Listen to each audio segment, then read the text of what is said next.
Okay, good evening. Um, Quick statement, then I'll take your questions. that was a extremely disappointing effort by all of us, and starting with me. Uh, we have this thing where we're close at halftime, and then third quarter, second halves are just um, terrifying. Um, I thought defensively we played poorly. We could not stop the run, and we knew that we had to stop the run because they were 9-0, I think 9-0 coming into the game under Alex Golish if they rushed for 200 yards or more. And I have to look at the film, but it is been a bit hard to swallow.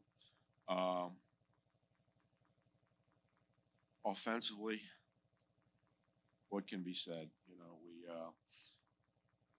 We have a young kid who's very talented, and he's going through growing pains. I do not think the offensive line played particularly well today, and I don't think the receivers played particularly well either. So we have 2 games left, and we're going to focus on winning those 2 games, and we're focusing on Florida Atlantic as soon as I walk out of here. Okay, I'll take any questions. Coach, you've talked a lot lately about the fast starts. You guys get the interception, you get the touchdown on the second drive. What did you like about the way the guys came out in this one? I thought we came out and started well. I think we made way too many mistakes. Penalties were very lopsided, and just like busted routes and things. But Luke, we started, scored first, and got up, and but it seemed like every time we scored, they answered, and that is a real with a team that's just came off of a 3-game losing streak. That is that starts to rattle the nerves, and you'd like to be able to score, stop them, get some momentum. We did not do that, and I think it's just like I don't have my glasses on, but they rushed for a hell of a lot of yards, and they had 550 yards, it looks like, of offense, and it was really bad defensive effort. And when you look at it, we just haven't played great on defense. We just haven't played great. And I don't think we set the world on fire on offense either, but we played well enough, less the mistakes to win a lot of games. So. Talking about the defense, would you consider making changes to the coaching on that side of the ball? No, I'm not going to talk about that right now. Coach, in prior games, we've seen you interchange quarterbacks. When one guy makes too many mistakes, you'll switch. After Purdy cost a few up, what went into the decision of keeping him in the game? We're going to go with Purdy. We think he gives us the best chance to build a program here. I do believe he is a very rare talent. Being a freshman quarterback is a hard job, and I want him to know that we have confidence in him, and he's all in for coming back. He and his pop have a very good relationship with me and Mike Miller, and he's told us recently that he wants to come back, and you build programs around guys like that. So I wasn't going to pull him out, and I'm not going to pull him out. We're going to let him prosper and learn when he makes mistakes, and try to, try to build this kid up. After some of those mistakes, he seemed to be one of the first people to grab a helmet, get back on the field. What do you like about the way he perseveres in those moments? He's incredibly competitive. He's also very self-aware. He knows when he's not playing well. And I sat down on the bench next to him, later in the game when he was struggling, and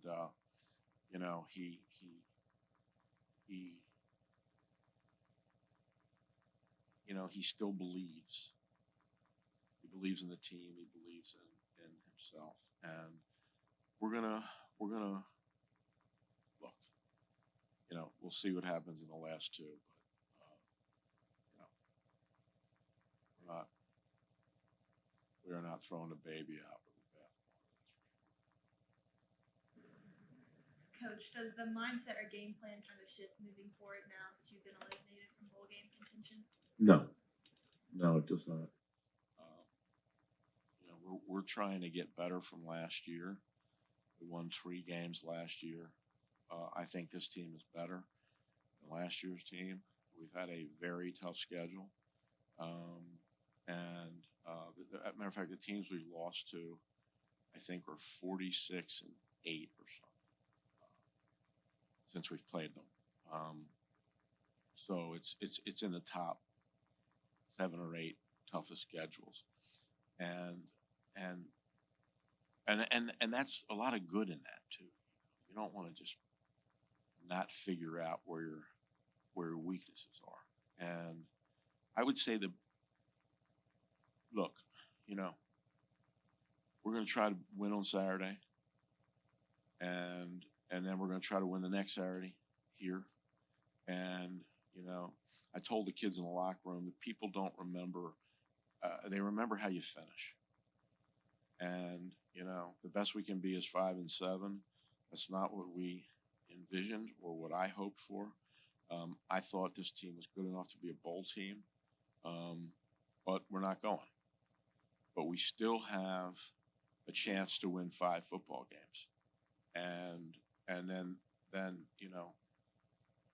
we can move forward from there. Coach, you talked about how this year's team is better than last year's team. You guys have had kind of a roller coaster, get to 3-3, have the heartbreak in Memphis. How would you grade yourself with 2 games left as head coach of this football team? Me, terrible. It all starts with me and it ends with me. And the entire organization looks like it looks because it's the way I chose it to look. And so all the blame squarely needs to go on me. And these are the kind of games that when you have as a coach and your team is 3-6, that things don't end well sometimes. So I'm fully aware of that. But I would say my grade has been not good. We lost 4 games. Knowing that you have that quarterback of the future in Deshaun, does that give you like a light at the end of the tunnel when you look at this season? Yeah, say that one more time. Knowing that you have a quarterback for the future in Deshaun, does that give you a light at the end of the tunnel for a season like this?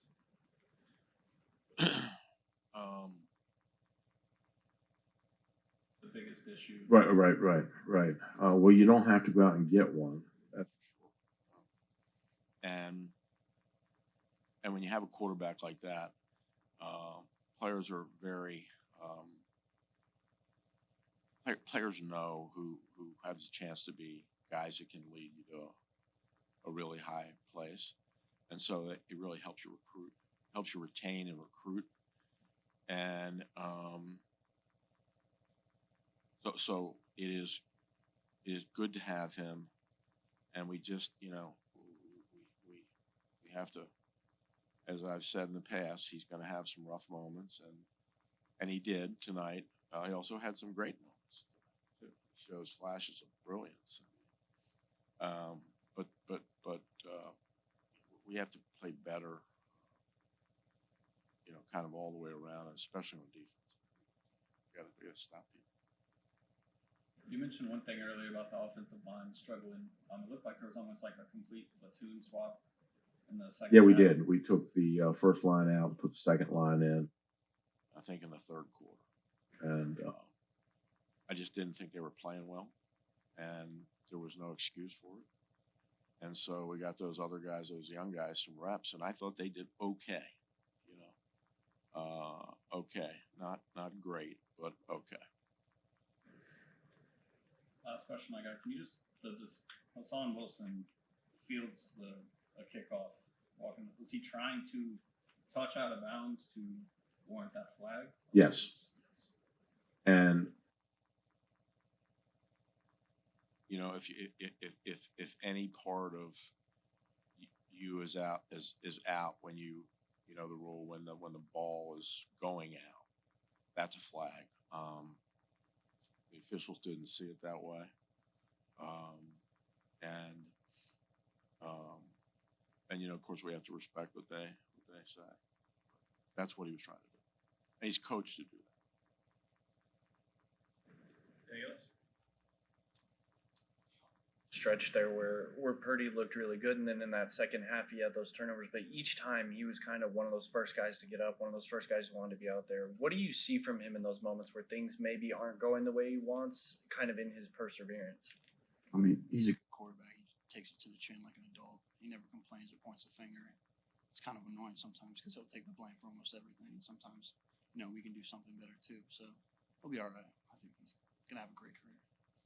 Always the first one over there. Almost it seems to check in on him. What are those conversations like? What are you telling him to keep that confidence up? Sometimes I feel like I don't even need to say it because he's confident in himself. I just want to double check and make sure myself to see if he's all right. And he was all right today. You just want to put some points on the board. Ali, coaches talked a lot about fast starts. He wanted you guys to get a fast start. Cam gets that interception, then you guys get a touchdown on your second offensive drive. I mean, what did you like about the way you guys really came together to start this game off a bye week? Felt good. I felt like that's how the game was gonna go. We felt good. I felt like we prepared good, and like you said, we started fast. It's just about finishing. Talk to us about the struggles with the run with this group. Last year, it showed up in spurts. They would have a couple games, but they would get you a little bit. This year, it seems kind of like an onslaught the past few. Talk to us about some of those struggles and where do you think that is stemming from, especially now? I think it's just guys, we just got to do our job. I think I probably say that all the time, but it always comes down to that, just doing your job. So one player is a team sport. So one player doesn't do his job, then it end up in a big play. So all in all, it just comes down to just we have to do our job and be consistent doing the job, not just in the beginning, but throughout the whole game. Sean, what was the, emotion, the vibe like in the locker room at halftime? Because you guys go in, it wasn't the perfect first half, but score is close. What exactly was kind of the vibe within the locker room at halftime? I guess energy, you'd say. I mean, Moko. I don't know if you guys talked to Moko, but he's always got some energy. He's always yelling. So just everyone's kind of picking each other up, and we got some plans coming in. So just kind of talking about a plan and then keeping the energy up, bringing it out into the third. What did Coach say to you guys after this game? Start with Sean. I was talking to my parents. Sorry, probably gonna get yelled at for that, but I was talking to my parents outside. He just told us, the season ain't over.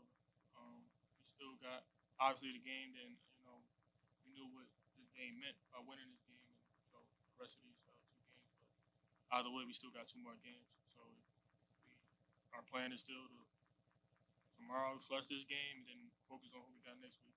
So that's just Both guys, from an offensive and defensive perspective, Coach mentioned the team just seems to play different in the second half and doesn't seem to come out of the locker room with that same fire and intensity.